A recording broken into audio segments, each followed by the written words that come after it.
అందరూ బాగున్నారా అండి? జస్ట్ తొందరలో చేసుకునే టిఫిన్ అండి. మామూలు బియ్యపిండి ఉంటుంది కదా, మనం పట్టించుకునే బియ్యపిండిలో కొంత జీలకర్ర, ఎల్లిపాయ వేసేసి కొంచెం క్యారెట్ తురిమి, అదే తురుము మీద ఉల్లిగడ్డ కూడా తురుముకోవాలండి. కొంచెం కొత్తిమీర వేసేసుకొని చూడండి ఇలా ఎలా ప్రిపేర్ చేసుకున్నామో. ఒక జస్ట్ 5 మినిట్స్ ముందు కలిపేసి పెట్టుకున్నారనుకోండి. కొంచెం సాల్ట్ కూడా వేసుకోండి, మీకు అవసరం ఉంటే కారం వేసుకోవచ్చు, లేకపోతే లేదండి. ఇప్పుడు మనం ఎలా చేద్దామో చూడండి. నేనైతే నెయ్యి వేస్తానండి, కొంచెం లైట్గా. చూసారు కదా, ఇప్పుడు బ్యాటర్తో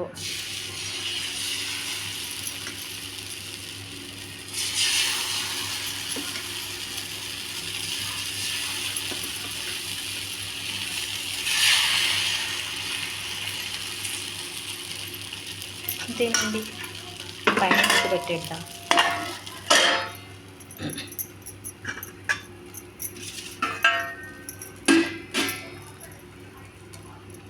చాలా బాగుంటుందండి, పిల్లలైతే ఇష్టంగా తింటారు. మీకు దానికి చట్నీ పెట్టుకుంటే పెట్టుకోవచ్చండి, లేకపోతే లేదు, అది మన ఇష్టం అండి.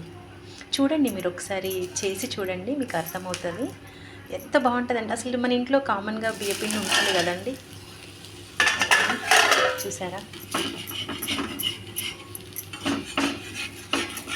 కొంచెం కాలలేదండి, కొంచెం కాల్చేద్దాం.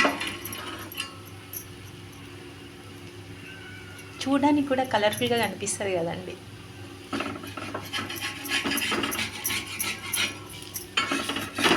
వచ్చేస్తుందండి ఇలా.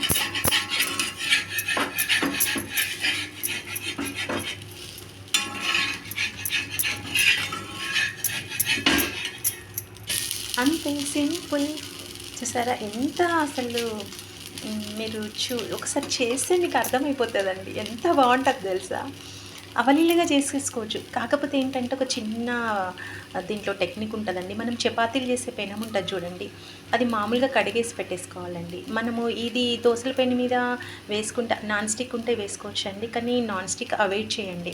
ఇనుప దాని మీద ఏంటంటే మనకు ఐరన్ ఇంపార్టెంట్ అండి, ఇనుప దాని మీద చేస్తే చాలా బాగా వస్తుందండి. ఓకేనా? థ్యాంక్ యూ వెరీ మచ్ అండి.